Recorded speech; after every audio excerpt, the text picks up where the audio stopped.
I kind of came to the uncomfortable realization that when I look at the big problems facing humanity, and the biggest one I think is climate change and environmental destruction, that I wasn't really reducing the likelihood that would happen. I was actually probably accelerating humanity toward that. And I just had to say, well, you know what? I think it's time for me to make a change. Welcome to the Business for Good podcast, a show where we spotlight companies making money by making the world a better place. I'm your host, Paul Shapiro, and if you share a passion for using commerce to solve many of the world's most pressing problems, then this is the show for you. Welcome, friends, to the 60th episode of the Business for Good podcast. If you listen to the show often, you already know that the planet just is not getting any bigger. But humanity's footprint on the planet is getting bigger. And one of the primary ways that we leave that footprint is through our food print, principally in the amount of meat that we eat. It just takes a lot of land, a lot of water, a lot of greenhouse gas emissions, a lot of animal welfare problems to produce so much meat for all of us humans. Seems pretty simple then, right? Why don't we humans, upon realizing just how many problems we're causing by eating so much meat, decide to enjoy a more plant-based diet? Well, awareness of the concerns about factory farming of animals has never been higher. And at the same time, meat consumption has also never been higher. Today, we eat more meat and raise more animals for food than we ever have in human history before. Humans, it seems, just really want to eat meat. But what if we could grow real meat without having to raise and slaughter animals? No, we're not talking here about alternatives to meat. We're talking not about meat substitutes. We're talking instead about real meat, simply grown from animal cells rather than from animal slaughter. When I wrote the book about this topic called Clean Meat, the number of companies in existence to commercialize this kind of meat could really be counted on one or two hands. Sadly, New Age meats didn't yet exist when I turned in the manuscript, otherwise I would have happily written about them. But New Age Meats was one of the first such companies to be founded, having gotten its start over 3 years ago. In this space, that practically qualifies the startup as part of the old school. And on this episode, we've got their co-founder and CEO, Brian Spears. In mid-2018, the company debuted its first sausage made with cells from a living pig who Brian's team personally biopsied. We talk in this episode about that experience and what they've been up to since. Back then, it cost them $216 to make that historic first sausage, whereas today, that number, of course, has been slashed. In 2021, the company is focused like a laser on figuring out how to best marry animal proteins and plant proteins together to create meat that doesn't just mimic conventional animal meat, but is actually superior to it in numerous ways. Already, New Age Meats has brought in $7 million in venture capital funding, and the company is about to open its Series A round to raise millions more. In this episode, we talk about why Brian feels so passionately about hybridizing meat with plant protein, as opposed to just using animal cells alone. We hear about his journey from leaving another startup he founded and ran for 12 years to enter the alternative protein space instead. We also discuss why Brian uses the term cultivated meat to describe his products and when we can expect to see more New Age Meats products in more intestines, whether out on the market or just by taste testers like they did in 2018. And yes, we even talk about Brian's passion outside of the clean room, on the ballroom dance floor. It's an inspirational story about a serial entrepreneur who decided to use his career not just to make money, but also to solve a serious problem facing humanity while making that money. I now bring you New Age Meat CEO, Brian Spears. Brian, welcome to the Business for Good podcast. Thanks, Paul. I appreciate you having me. I am really psyched to be here with you. So let me just start us out by asking you the question I'm sure is on everyone's mind. How did it come to pass that somebody with a degree in ballroom dance is running a meat company? That's a good question. I prepared for a lot of questions. I didn't prepare for this one. This is fun. I'll answer on the fly. Are you now? You do have a degree in ballroom dance, right? So I have a minor in ballroom dance. I don't want to oversell myself. Okay. Yeah. So I have a major in chemical engineering and a minor in ballroom dance. Nice. But as I'd like to point out, there are so many overlapping classes that it really is not much of a feat, honestly. Or 2 feet. Wow, that's very good. Nice, man. So that's delightful. Are you still ballroom dancing? I mean, I know during the pandemic you are unlikely to be, but is it still an interest of yours?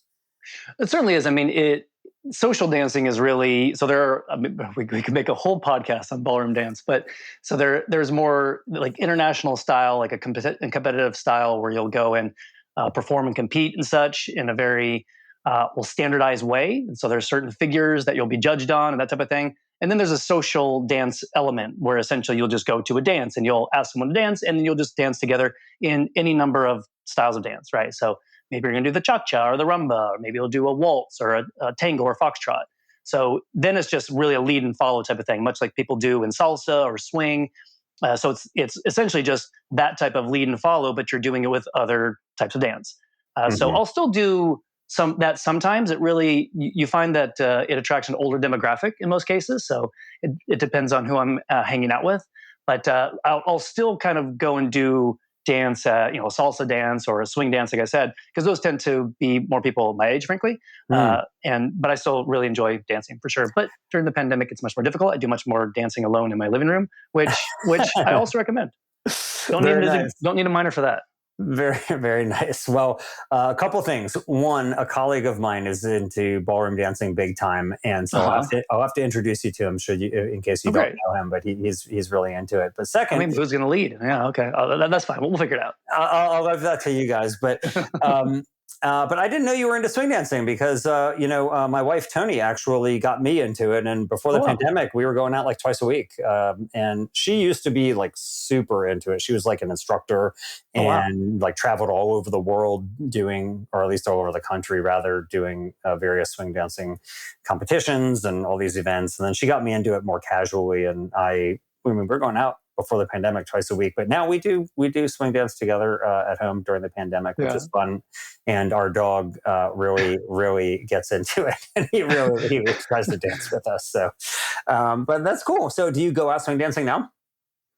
Well, I mean, pre-pandemic. I hadn't done it here. So I moved to the Bay Area, I want to say 3 years ago to start this company, and so it didn't allow certainly a whole lot of time in the beginning to dance. So I don't think I've been out once since I've been salsa dancing a few times, but not swing dancing in the Bay Area. But when I lived in Austin and then Denver, I did a fair amount in both of those places.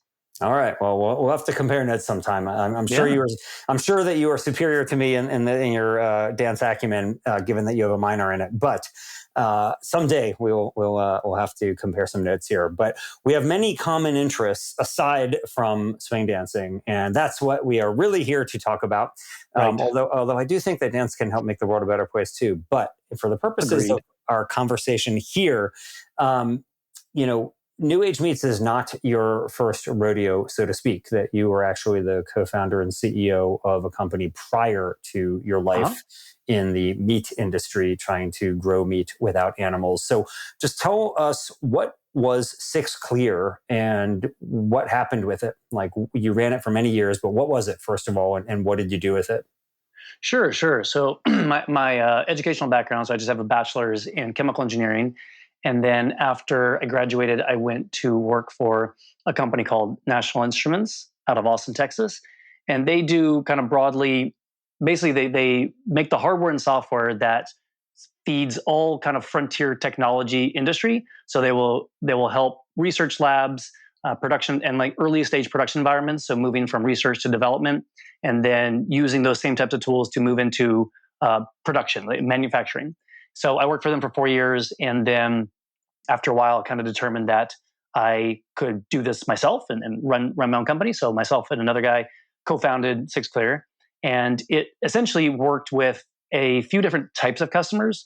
So we work with, for instance, some deep research customers. So we worked, for instance, some NASA and some U.S. and Canadian national labs and some universities were some of our customers. What did you do for them? Like, what did the company actually do? Sure. Yeah. So we did a few things. So the first thing that we did was we taught them how to set up their research in order to essentially integrate the hardware and software. So where does the data come from? Where are your sensors?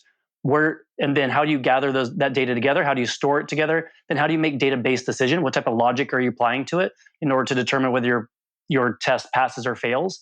And how do you design your experiments? How do you think about what your goals are experimentally, and then how does that actually play into experimental design, and then of course the implementation of all of that. So that was the whole industry. That was the 12 years of being in that industry. And what happened at the end of 12 years?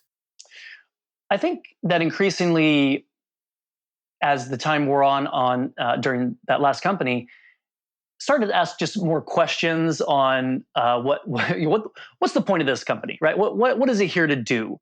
And those, reflecting back to kind of like larger questions that I have, which is, what is my point here? What's the point of my life? What am I trying to do here? When it's all said and done and I'm dead, I have a tombstone. What does it say on the tombstone? Does it say that I help people set up the research labs and I allowed them to do the research faster and make more products? That sounds, that's interesting. It was a very interesting industry, but I didn't feel like I was actually doing anything. I kept asking, what's the whole point of it? What's the point? What's this thing? Not just what my company's doing, but what's the whole industry doing? What am I enabling? Essentially, I'm putting gas in the car of different cars of all these different cars which are going to their own destination. So I'm helping them get to where they want to go faster. But I'm like, where are they going? Do I want them to go where they're going faster? So there are certainly some industries that I was really proud to work with. Like I said, work with NASA and a lot of renewable energy companies. But then there are some industries which, frankly, I wasn't as thrilled working with. And I kind of came to the uncomfortable realization that when I look at the big problems facing humanity, and the biggest one I think is climate change and environmental destruction, that I wasn't really reducing the likelihood that would happen. I was actually probably accelerating humanity toward that. And I just had to say, well, you know what? I think it's time for me to make a change. Well, that's certainly very revelatory, and it reminds me a little bit. I don't know if you have ever heard of or read the short story by Tolstoy called "The Death of Ivan Ilyich." Have you heard of it? I've not. No. It's a really great short story that I recommend. I'll include a link to it in the show notes. But basically, Ivan Ilyich is leading this life where he basically is not really contributing a lot to the world, and he ends up getting sick. And to make a short story even shorter, he is on what may be his deathbed, and he's thinking how he's going to reform his life if he gets better, so that he'll actually lead a more purpose-driven life. And not to ruin the ending for you, but he dies. And, that's the end of it there. And many of us don't want to end up like Ivan Ilyich. We want to have a life of meaning and of purpose where we actually contribute something meaningful to the world. I don't want to ruin the ending for all of us, but we're all going to die. Yeah, that is the ending for all of us. I presume that even in spite of all the longevity efforts being made by many of the venture capitalists in the world, that probably immortality is not going to be within our reach anytime soon, at least. So we are going to die. And so you decided, though, that before you died, you wanted to actually try to do something for climate change, I presume, since you're saying that was the motivating factor for you. Is that what led you to think, I want to start a company growing meat without animals? Was it climate? Was it animal welfare? Like, what was the big reason for you that you wanted to shift from your own company that you had founded and run for more than a decade to an entirely new industry for you? Yeah, I definitely thought that renewable energy was where I was going to end up. In fact, I had done renewable energy research as an undergrad. I worked in like biomass combustion, also environmental chemistry. And so I always really cared about it quite a bit. And I worked with a lot of companies in that space. And so I was living in Austin, Texas previously. And then I moved to Denver, Colorado to be near the National Renewable Energy Lab there in Golden, Colorado, with the idea being that that would be, the new industry that I would get into. And so I spent a lot of time in that whole ecosystem with startups and with some of the engineers and young businesses. And it really struck me that the ecosystem was much more mature. There were the people that are working with, they were kind of eking out these single digit gains in solar conversion efficiency or battery storage efficiency. And so the industry was much of the value that could be derived was actually kind of like in the business implementation of, how do you have better rental structures for rooftop solar, for instance, instead of having a purchaser pay for all the costs up front. How do you get this onto somebody's roof in a much more efficient way? And that was actually driving more of the change. So while I thought that was interesting in its own right, I'm an engineer. I've always been interested in science and technology since I was young. And I thought, what is really the field there's a ton of white space that really still is underserved. And my experience in in moving a bunch of different industries forward, I was kind of looking back and say, well, what industries are kind of the dinosaurs? There are a lot of dinosaurs in the industries, and there are any number of reasons that an industry would be slower, like it'd be a dinosaur and slow to change, as opposed to some of the more fast-moving industries. And food has always been a dinosaur, You and there know, are a lot of I reasons can't, for that. I just got to stop you for 1 second because I think it's so funny that, we use this term dinosaur for those who won't change. But the reason the dinosaurs aren't here isn't because they refuse to change. It's just because they didn't have a space program, basically, right? So funny how we use the term dinosaur to mean someone whose head is stuck in the sand and that they're just rendered obsolete. But in reality, the dinosaurs dominated for such a long time. Yes. It's a pretty amazing stretch that they had, far longer than mammals have been around. So anyway, I just have to put in my own little defense of them in absentia for them, that they were actually, they did pretty well. But yes, I hear what you're saying, that, there are many industries that are stuck in the sand for sure. For sure, yes. So the food industry, and you being in the food industry, you certainly recognize this, that it's a commodity industry for the most part. It's very low margins. It's tied to agriculture early in the supply chain, which has very long cycles. You're literally growing crops, so it's a slower industry in general. And so when I looked at the time, this would have been 2016, 2017. Some of the earlier players in alternative proteins like Beyond and Impossible were really shining, and it was very clear that the UNFAO coming out with the reports showing that 14.5% of greenhouse gas emissions being tied to factory farming, or I'll say actually animal agriculture more broadly. That showed, and there was so little technology being applied to the problem. Whereas, again, coming from renewable energy, there's so much technology being applied to the problem. There's almost over technologized. I'll make that a verb. So on the alternative protein side, the more I researched it, the more I was just, in my mind, it was just obvious that this industry is just ripe for moving much more quickly. And so that was the start of it. So that was 2017. So how did you know about this, though? I mean, in 2017, there was nearly nothing. So there was New Harvest. The Good Food Institute had just been founded. Memphis Meats had been founded a year earlier. So had you heard of the burger that was debuted back in 2013? How did you even know that there was this very embryonic industry of cultivated meat? It's a fun story. I certainly during 2015, 2016 had, or even before that, obviously had heard of lab grown meat at the time, or clean meat, or in vitro meat, or whatever people wanted to call it. And I even recall hearing Uma Valetti on Sam Harris's podcast in 2016, thinking oh, that's pretty cool, and becoming very interested in it at that time. And then in early 2017, learning about the Good Food Institute, and they were. I saw a job ad actually. I was on Quartz, the website, and I can't remember why I saw it, but I saw it, and I'm like, "What is this? What is this Good Food Institute?" And just started looking more into what they were championing, and I just fell down a rabbit hole. I started reading more and more and more, and I was it was one of those things I just couldn't stop thinking about it. And I started telling my friends about it, and they just hadn't heard anything about it. I'm like, have you heard about this thing? It's a market-based solution to creating meat. And if you create meat in this, essentially what people want is they want the experience of eating meat. They don't really want meat. They don't want to slaughter an animal. People love meat. They hate the way it's made. Right. But if you could make meat a better way, that's what they want. Yeah, and I think that's one reason why I like the tagline that New Age Meats has so much, meat without slaughter, because what you're saying seems very true to me, that people eat meat not because animals were slaughtered for it, but really in spite of that fact. And that many people, maybe not all, but many people, I think, would be quite happy to enjoy meat if it were the same, if not even better, without having to put animals through all of the problems that we put them through. So that seems pretty compelling to me. But let me ask you then. Now you fast forward, your company has existed for about 3.5 years. There's now, when you started New Age Meats, I mean, you could probably have counted the number of clean meat companies on two hands that existed back then, and now you would probably need I don't know, a lot of hands. I think there's over 80 companies in the space now. So you're more of a mathlete than I am, but that's a lot of hands. Right. So what makes you any different than them? Like how is New Age Meats different from the other companies in the space, aside from having been earlier to the game than most of them?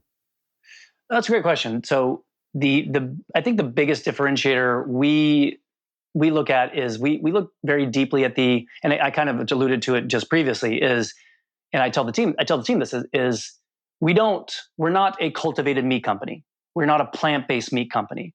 What we make is the experience of eating meat. So what is the experience of eating meat? What happens when you see meat, when you smell meat, when you're chewing on it, when you swallow it, when you're digesting it? What is that experience to the human body? And then what is the experience to the identity? What does it mean to be a meat eater? What does it mean to enjoy meat dishes with your family or cultural occasions? How does that fit into your life? What we're really delivering is that experience, the experience to the body and to the experience to the identity. So we make, for instance, cells, in our case, pork cells. We'll make these pork cells because they deliver the experience. And I think the big difference that I see in with us and other companies, and I'm not in those companies, and I'm not even an investor diligencing those companies, so I'm not going to pretend to know exactly what they're doing. But perhaps from the public narrative, at least what I can extrapolate would be that there's kind of a broad narrative that the experience of meat comes from the cells. You kind of hear this narrative that you can have, that we make, or the cultivated meat companies or cell-based meat companies, whatever you want to call them, that they make meat down to the cellular level, and you don't have to sacrifice at all because you're just going to eat this cell-based meat, which is exactly the same as the conventional slaughtered meat that you've been eating. You don't have to sacrifice, you don't have to change, and that's very compelling. People love that. I think the issue there is a cell by cell replacement or a mass by mass replacement of the product is incredibly inefficient, and it doesn't even get to what the actual experience is. You're making the implicit assumption there is that you need to make a mass by mass replacement, or in this case, a cell by cell replacement, in order to deliver the meat experience. And you just have to go look at the existing alternatives in the market, like Impossible and Beyond, and some of the other good plant-based meat options out there. And you can see that year over year, they're rising by double digits. People are flocking to them because they have these guilty meat eaters, as I said before, these guilty meat eaters who love meat but hate the way it's made. And they're more than happy to give these other products the benefit of the doubt. And in large part, they like them. And so it's not that necessarily that they think that they don't want this. They're not out there hankering for the cells. They're out there hankering for the experience. Now, in the case of the Impossible and Beyonds and a lot of these other products, they're really good at some things and they're not so good at some other things. And so if you slap down one of these products right beside a beef burger and blindfold yourself, nobody's fooled to saying they taste exactly the same. A beef patty from Impossible Beyond or whatever versus a beef patty from a slaughtered animal, they do not taste exactly the same. People aren't fooled because there are certain things that the plant toolkit doesn't have in order to replicate that experience. But there's some things that the plant toolkit provides which are really good at replicating that experience. So what I hear perhaps too often from other cultivated companies or cell-based companies, or kind of the broad narrative, is that they're using the animal cells in order to replicate the entire experience of eating meat. And essentially, why would you use these expensive and difficult to scale cells to solve a problem that's already being solved really well by the plant-based side? What you really should be doing is kind of using the best of both worlds. So what are the things that the plant-based toolkit cannot deliver? What things are uniquely left to the cells? So if you understand what those things are, then you can create a better functioning product. Well, to do that, you actually need to study the human experience of eating meat to understand what each of those sides of the equation offer. I'm saying sides of the equation as in the plant-based side and the cell side. And then it's a matter of not just blending them together, but actually integrating them into a way that highlights what the cells provide. Because again, they are, and anybody who studied the space for long enough recognizes that they're expensive and difficult to scale. So the last thing you want to do is to overuse them to solve problems that you don't need to solve. So I'd say that would be our biggest differentiator. Got it. So studying that sensory experience and figuring out how to marry both animal and plant cells together to create a great experience. And that leads me then, Brian, to this other question that I've had, because in other interviews, I have heard you talk about how you don't want to just mimic conventional meat, that you want to create new culinary experiences that are actually superior to the ones that we have. So Amen. what are the, you're saying amen to yourself because I'm just quoting you from these other interviews. Yes. So I'm glad you agree with your past statements. But what are you fantasizing about? Like, what are these novel experiences that you are contemplating creating for people? Is it just a burger that tastes better than any other burger you've ever had? Or is it something that is totally novel and that no human has ever experienced this before? So going back to I think that studying the experience of eating meat unlocks all of the above. In fact, you have to study it in order to understand how to make your product better, to even mimic the current experience of eating meat, and to make a product which really replicates it extremely well, such that at the beginning, people will understand that it's meat, will identify it as meat, and will replace the meat that they're eating with that product. And then you gain their trust that you can do it. And there's an element of, yes, there's an identity, there's a recognition of the identity, and there's a replacement. And at that point, then you can very quickly lead the consumer to a better place because you have this toolkit, because you've been studying what the human experience is of eating meat. And if you understand what the human experience of eating meat is, and then how certain factors within the cells or the plant-based side deliver that, well, then you can highlight those, and you can change those. You can overexpress them. You can essentially say, like, hey, humans really like factor X and factor Y. They're not so crazy about factor Z. And so if I can go and create this product which really highlights X and Y and gets rid of Z, I'll have a product that's way better than the animal. You can't go back to the animal and change the animal flavor very much. You can change the feed into it, and you can change its housing, but you can't actually change the cell. But we can change everything about it. We can go down to the cellular level and beyond. Yes. And so I agree with you that when you have control at the molecular level, that you're going to be able to create really interesting new experiences. And really what I wonder about is what those experiences might actually be. So instead of just thinking about factors X and Y, which are just unknown variables, like think about, for example, like if you contemplate the time between when humanity had already domesticated cows, but before we learned how to curdle milk to make cheese, during that time, people were quite happy to be drinking milk, at least those cultures that were drinking it, but they had never even fantasized about Gouda or Brie or Swiss or any of the other types of cheese that people now are obsessed with. And those were culinary experiences that had never been enjoyed or even fantasized about by most humans, that now many people claim they could never live without it. They just think like cheese is just too essential of a part of their diet. It's too pleasurable for them to ever consider living without it. So do you think that there are other similar types of novel culinary categories that don't yet exist, that will exist in the way that cheese now exists, but, blink of an eye ago, historically speaking, it didn't, that cellular agriculture will enable? 100%. And I say this, so for instance, you can go look at some flavor wheels. I want to say Givaudan, it could be from a niche. So I had to go look it up. Yeah, these are big flavor companies that you have in the food industry that you're referring to. Precisely, right. So, and there's the concept of this flavor wheel with these complementary flavors. And in certain ethnic cuisines, you may find that there's kind of a natural pairing where over time recipes have iterated to kind of deliver these complementary pairings, not even maybe not even just a pair of two, but then multiple types of taste sensations, which together on the human palate create a very pleasing sensation. And the research has shown that there are actually quite a bit more of these that has never been ethnically kind of iterated, that you don't find anywhere. So if you may find that there are certain aspects of the taste experience that if you can kind of like look at the flavor wheel and say, well, it looks like, and I'll go back. I can actually pull it up and take a look at some examples if that's interesting, but I'll remain with the variables for now.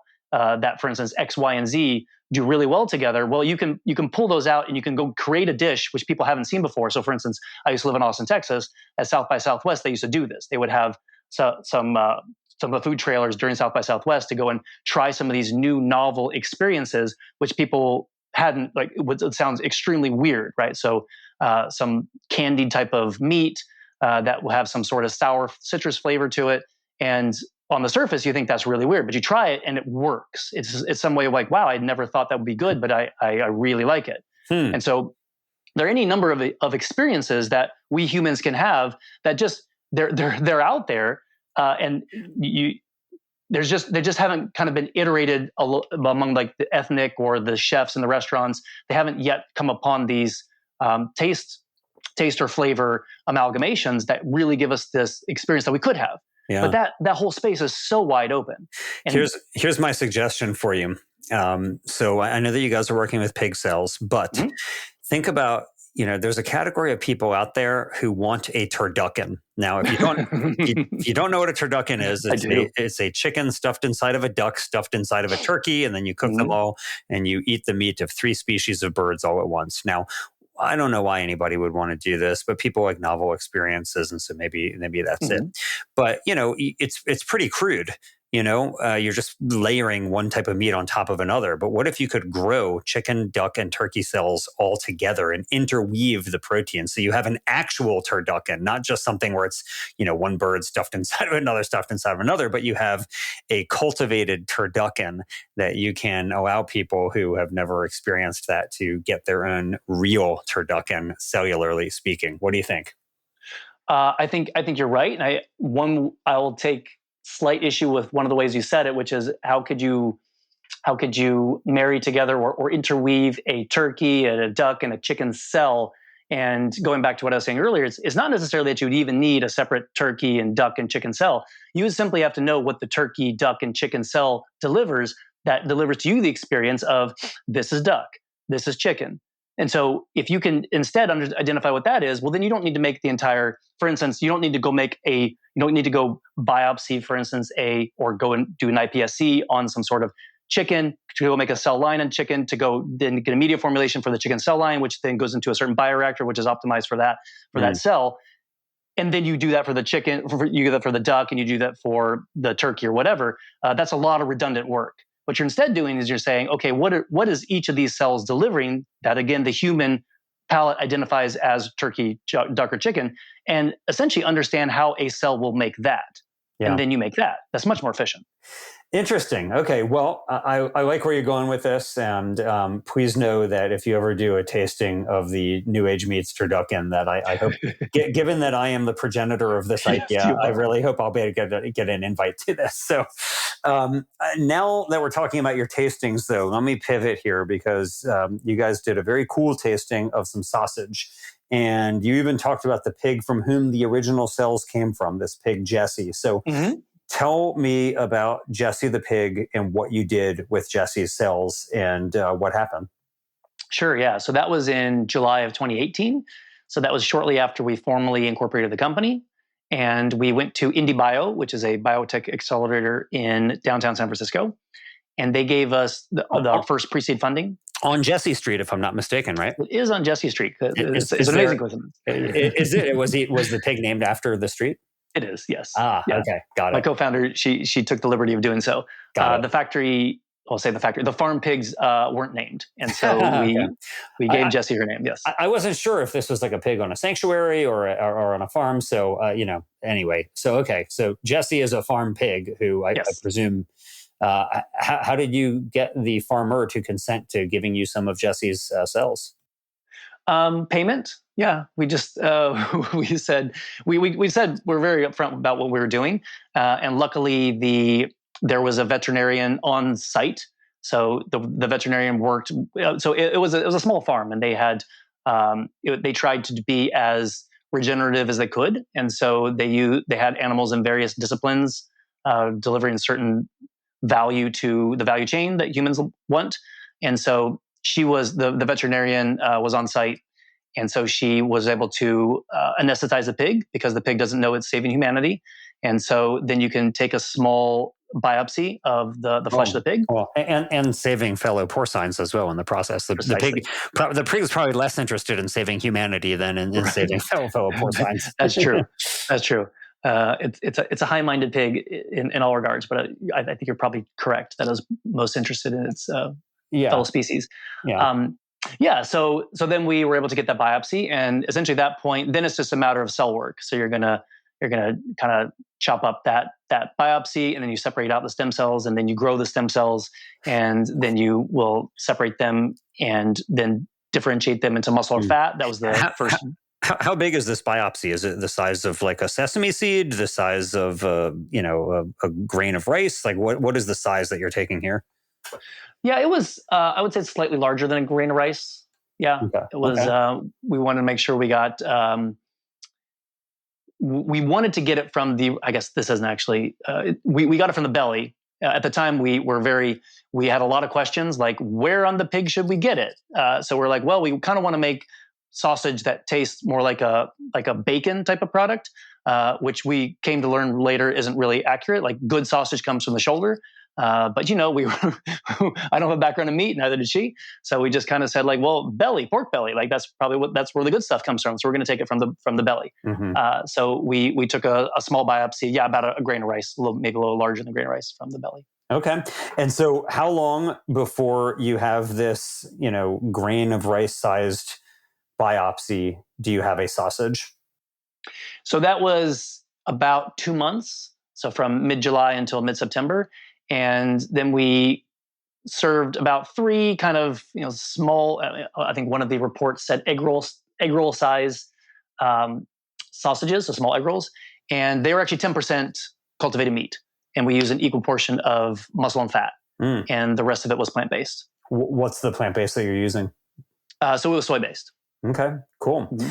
And do you think, I presume I know the answer to this question, but just for the sake of anybody listening, so something that's 90% plant-based and 10% cells, do you think those 10% animal cells make such a difference that if we're 100% plant-based, it would be categorically different in its sensory experience for the consumer? Is that right? Well, that's, I guess I would defer to, so we invited media so Business Insider, for instance, we invited them. We didn't tell them what to say. We just said, would you like to try it and write about it? So they came, and the quotes were, I couldn't tell the difference between this pork sausage and any other. And it tasted like meat because it's meat. Mm-hmm. And so which is kind of maybe even goes back to what I was saying earlier, that even when we started the company or started working together in November of 2017, it took us just a few weeks to determine that any type of product that's close to like 100% cultivated meat just will not scale anytime in the future, anytime in the short term. That's like there's no point in really trying to do that. What you really want to do is to understand again what the important part that the cells are providing, and then what the important part of the plants are providing, and then make a product which can scale and then taste delicious. It's better than anything in the market, and the cost can actually compete. We're not interested in making a low volume solution for luxury restaurants. That's not the reason I got into this business. It doesn't actually return, like none of our investors want that either. None of the team wants that. We're not trying to make meat for rich people. We're trying to make pork for the people. So we are much more interested in making a product that can scale. The one thing that there are several things that stand in the way, but the biggest being the regulatory. Yeah. So for instance, in the United States, we actually can't sell it yet, despite there being interest in purchasing it. So we certainly do need to work together jointly with the USDA and the FDA in order to bring it to market. Yeah. Okay. So let's just presume that they give you the green light and that you are legally allowed to sell it. How long before you actually could sell any meaningful quantity of it? Because I know in the past you've talked about just what a minuscule portion of the meat industry alternative meat is so far. It's far less than 1% of all the meat sold both in America and around the world is coming from non-animal sources like plant-based meat. Well, 0.0% is coming from clean meat, and probably around maybe 0.5% in the US is coming from plant-based meat. So it's a very, very tiny fraction. So there's going to be a lot of scale up that's needed here. But how long do you think it would be before New Age Meats would actually be able to, let's just say, offer, not fast food restaurants, but even just any restaurants, the ability to sell your products? Well, so we are going to be raising shortly our Series A, and that is to go to market. So and that essentially is in the cycle. I'll give an answer. Typically, the time between investment cycles would be 1.5 to 2 years. So before the next investment cycle, we will be in market. Okay, so how much money have you raised so far? About $7 million. So $7 million so far, and what's the Series A that you're going to be raising?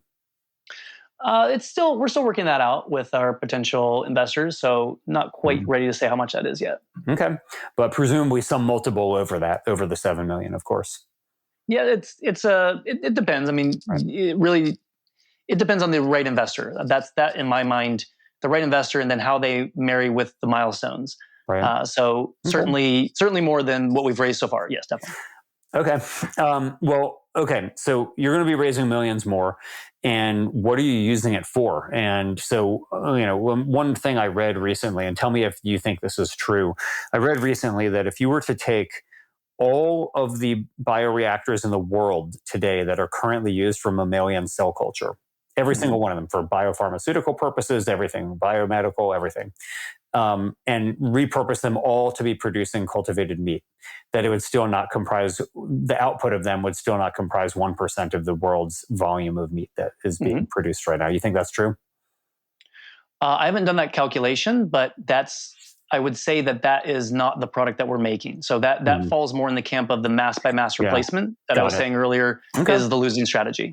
Got it. Okay. So for the winning strategy, what are you going to do? Are you building your own pilot facility here? And if so, like how much do you think that costs to do? Yeah, so we definitely are. So we'll be doing our own manufacturing, certainly on the bio side. It remains to be seen if we'll make the entire product together. Just we'll use our funds judiciously. So the as far as the output, it's a good question on the output. We're not quite ready to talk about how much output we'll be serving post Series A, but post Series A raise. Hmm. But that certainly will be shared. Okay, cool.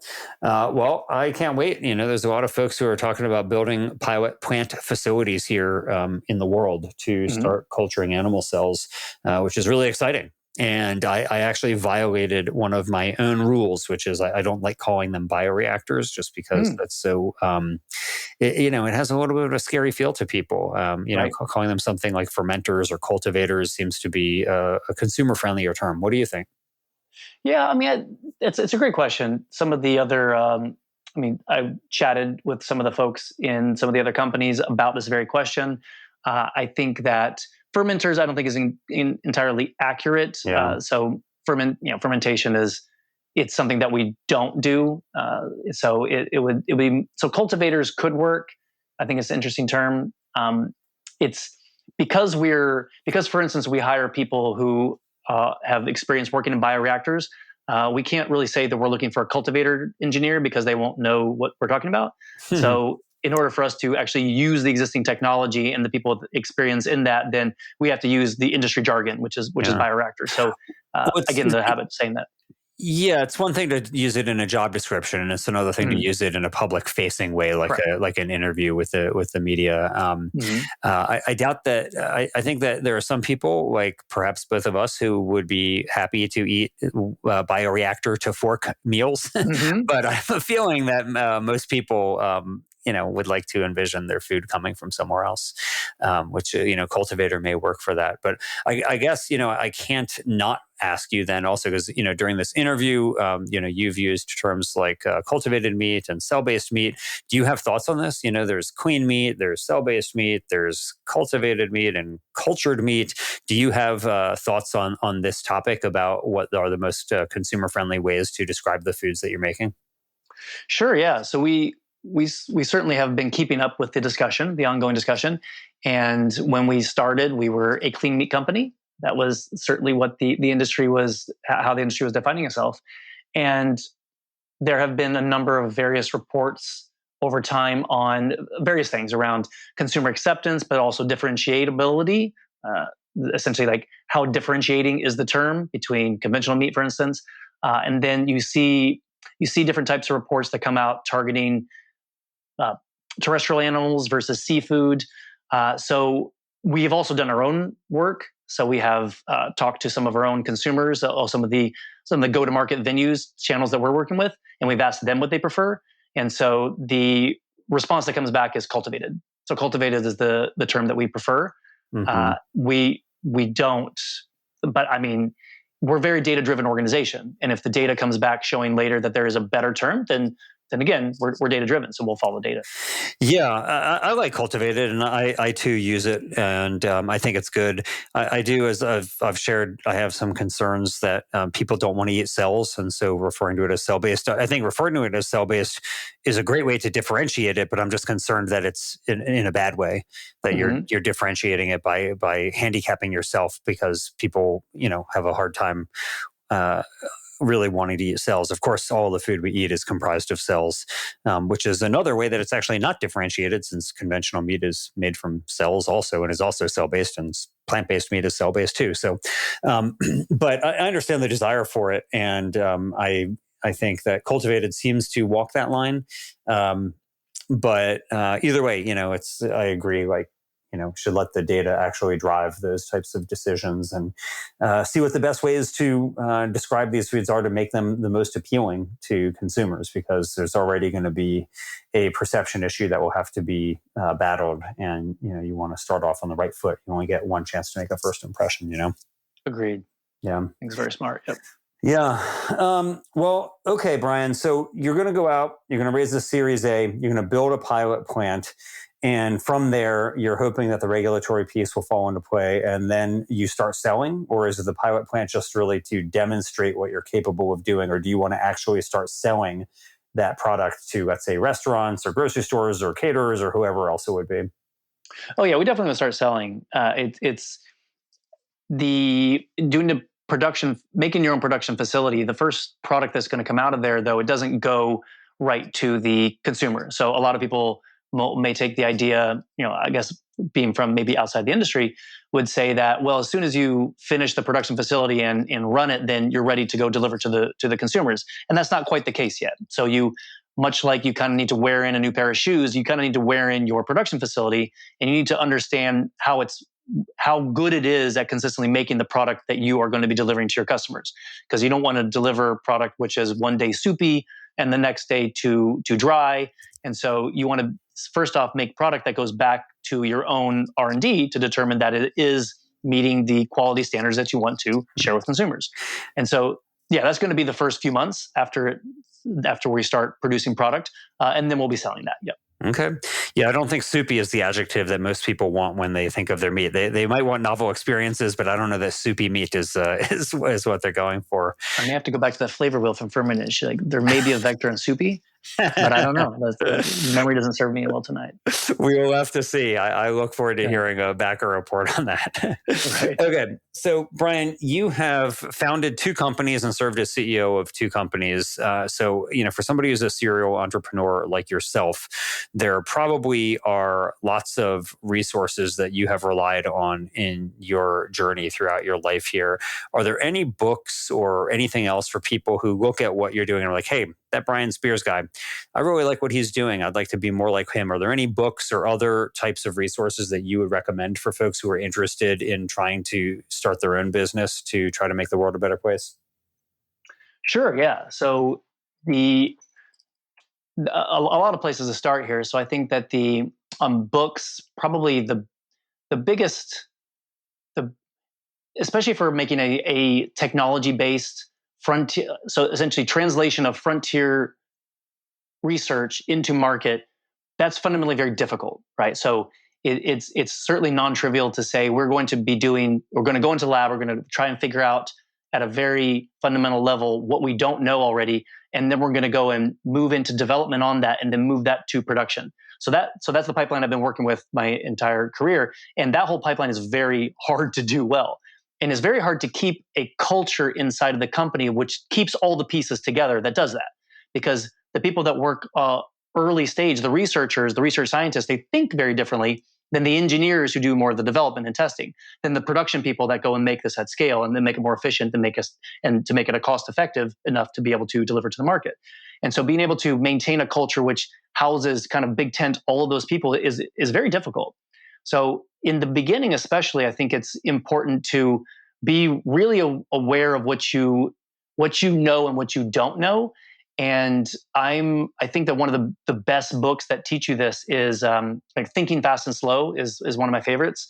It's by Daniel Kahneman, and it's a fantastic read, which is really a pretty readable, though dense, retelling of a lot of psychological research that shows how the human mind thinks it's really good at certain things, at assessing certain characteristics, but is actually very bad at it, like repeatably, measurably bad at, for instance, large numbers, and being fooled by bias, by injecting bias.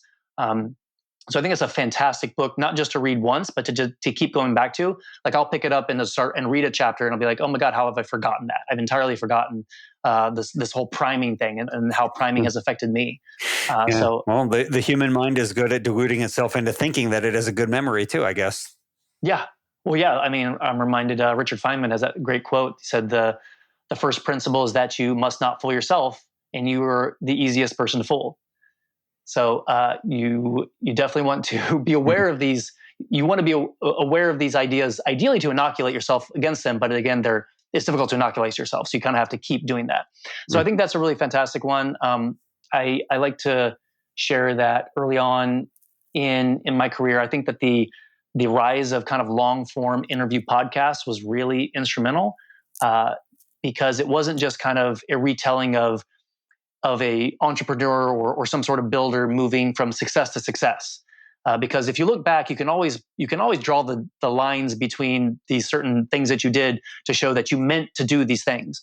But in reality, when you're actually occurring, you don't know. You really have no idea. You're just trying a lot of things, and then the things that didn't work, you just don't tell the story about. Like people don't hear typically about the things that didn't work. And so the nice thing about some of these longer form podcasts is that, and some of the hosts that do a good job with them, is that they bring out the fact that you fail a lot and that you don't know. And I think like, so Guy Raz's stuff, he did the TED Radio Hour first, and then he did How I Built This. And he takes a very concerted approach to understanding not just, again, what the entrepreneur or builder did right, but rather also the things they did wrong. And that was so important to me early on, because I all of a sudden realized that these people who are frankly changing the world, they're no smarter than I am, and they don't know anything more than I do, and they really just figured it out. They started, they made a mistake, they fixed it, they kept going. They made another mistake, they fixed it, they kept going. So you don't. It's not just having a lot of experience or knowing or having the right connections. It's really just getting out there and going and doing it. And so those types, and your podcast is a great example, I think. I have often thought whenever I am listening to those kinds of interviews or reading books by other people, like the things that I value the most are not reading about their successes, but about the times they fell down and got back up.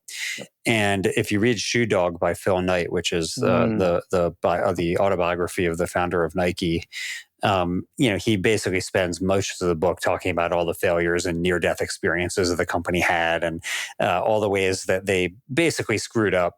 And it's really inspirational to see that, and then to see that they still had those types of successes. So I share your interest in those type of stories for sure, which to me are far more inspirational than just stories about people's success. It feels like a much better story. So finally then, Brian, you have had these two companies, and I'm sure you think about other companies that you wish existed, that maybe if you weren't doing New Age Meats, maybe you would be doing something else. But are there other ideas for companies that you hope that maybe a listener here who's inspired will start their own company to do something good in the world? Yeah, that's a really good question. And when people ask me, I I think that the types of things that we need to be working on, they kind of broadly fall into three big buckets. And I'm working in what I like to call as bucket three. It's the one all the way at the end. It's kind of in it's the downstream effects of buckets one and two. And I think that bucket one is the most important, because that is essentially working on humans themselves. It's it's how we treat ourselves as humans. It's how we treat the other humans. It's how we treat the other species that share the planet with us. It's how we share the planet. It's how we treat the planet itself, and understanding that we are connected to all of these, that we are all descended directly from the earth. And I mean, for all of the species on the earth to survive, we really needed the earth. We also we need the sun, because it provides that energy. And we're not about to destroy the sun, but we are about to destroy the earth. And so we are literally children of this star and the substrate, this planet that we're on. And we really need to understand that and take care of that. And so that's bucket one. And the startups and businesses that deal with that would be more, I think, understanding that there is I think, a really caustic trend toward the idea of this concentrated benefit and diffuse harm. The idea that it's really good to accumulate as much as you can because it's a good signifier that you are valuable and that you're worthwhile. And I think that idea is really dangerous. And what we should instead be working toward is making it's cliche, but it's understanding that when we help others around us to feel more secure, then we become more secure. And when you help people to move up from the bottom rungs of like Maslow's hierarchy, when people are very concerned about their where they're going to get their next meal, or if they're going to be able to afford a place to live or get healthcare, then they don't care about the planet. They don't care about hurting animals. They don't care about hurting other people because they're so intent on themselves. But when you take care of those people, then they can start to care. Then their circle of empathy expands beyond themselves and beyond, around their immediate family, their immediate people around them. And so taking care of each other and understanding that we're all connected, then we'll be able to trickle down into bucket number two, which is, I think, then an incentive structure reform. Like, how do we actually build a society whereby we're not having those concentrated benefits and diffuse harm that we just talked about? And then bucket three would then be all of the things that are actually right now on fire. So I really say, like, I'm a firefighter. The issue is so bad that we have to go and make meat from cells and from plants that replicates the experience of eating meat, because people will not stop eating meat. They will not, we're eating so much meat and we're dropping the cost down, expanding the production of meat so much, even though we know that it's destroying the planet, and we know it's destroying our health, and we certainly know this is destroying animal welfare. And so I'm out there working to put out that fire, but I very much know that another fire is just going to pop up if we don't solve the first two buckets. So we really need to change who we are. So what's an example of a company that would be addressing one of those, whether in existence or not in existence, that would be addressing who we are? So I think that it's, broadly speaking, a lot of mental wellness, the idea of wellness in general, the idea that instead of fixing things that are wrong, but actually encouraging humans to flourish and move up that Maslow's hierarchy. And that changes, it changes fundamentally what we want as species, what we're taught to want. And so I think, for instance, there's a lot of really good startups working on psychedelics. And I think psychedelics are really interesting because if there's one thing they teach you the connectedness of everything. And they show you where we as species come from, that we come from the planet. Mm-hmm. And once you understand that, and it shows that your connectedness with the other species that we share this planet with. And so do you think there is like a causal relationship between, or let's say a causal association between psychedelic users and meat consumption then? Like, does one lead to the other? Do you think that, like, people who use psychedelics are more likely to eat less or no meat? It's a really good question. I would be loath to give you just the anecdotal evidence that I've observed. I mean, I didn't. So there's a difference also in psychedelic recreational use versus more therapeutic aspect. So if you've done it recreationally, then it may not have the effect that I'm referring to. So there's a lot of so for instance, MAPS, the Multidisciplinary Association of Psychedelic Sciences, does extraordinarily good peer-reviewed research at some of the most prestigious universities that are able to show that people, when they take some of these psychedelic assisted therapeutics, that they're consistently reporting them to be some of the most meaningful experiences of their lives. And these are people that across a variety of, and some of them are they're well people, but then some of them are dealing with end of life, some terminal diseases, some of them are dealing with addiction. And so there's a really good body of evidence that shows that an encounter with the finite nature of life and understanding that all we have is the time on Earth with each other on this planet, and that time is actually really important. And the most important thing is to treat ourselves and each other's really well. Then it fundamentally changes your perspective, and you start to care less about accumulating either wealth or assets to shield you away from the fear you have that someday you are going to pass into oblivion. Mm-hmm. So you're trying to take control in the way that you can take control of something that you feel you can take control of something you actually can't take control of. Like you can't control the fact that you're going to die, and you can't control the fact that you actually don't have control over this really complicated experience that we have on this planet. And you can only control so many things in your life. You can't even control the thoughts that come into your head. And so when you sit with the idea that instead of trying to control everything, that you can just be in the moment, you can be with all the other people and beings on this planet and really enjoy the time that you have together, then your thought pattern fundamentally shifts. And then the incentive structure that we have as a society that governs our interactions with each other can shift as well. And then these downstream problems that I'm working on won't happen. I won't need to do these things because we'll fundamentally change who we are to make a better, kinder, more sustainable society. And society that, frankly, that's a humanity that is worthy of its ambitions to be, for instance, an interplanetary species. Yeah, well, I question whether we are worthy of that now, but I certainly hope that we can change. It's tough, It's one thing to change human behavior; it's another thing to change human nature, and it's hard to do. But I certainly am very grateful that you are firefighting, Brian, and that you are working on that third bucket, because I have a hard time seeing humanity giving up its desire to eat meat anytime soon. Mm-hmm. And so I'm grateful that you are working so hard to provide a much better way for humans to enjoy the culinary delights that we seek so often, without so much of the suffering that is entailed in its production. So I will be cheering on for your success. I look forward to going to your pilot plant when it's built. I look forward to trying the New Age meats turducken, and it'll be a lot of fun. We will, even if you know how to follow, we can even swing dance at the plant, and we'll show you. I do know how to follow. Yes. All right, great. All right, they teach you that in the minor. Yes. Yeah. Very good. I'll really be looking forward to that, and we'll make sure not to knock into any of the cultivators that are in the plant at that time. Just the bioreactors. Yes. We'll get rid of the bioreactors. You're not going to be using those. All right, Brian. Okay. Well, thanks so much for everything you're doing. It's really great to talk with you, and I'm wishing you all the best. Thank you, Paul, and same to you. I really appreciate it.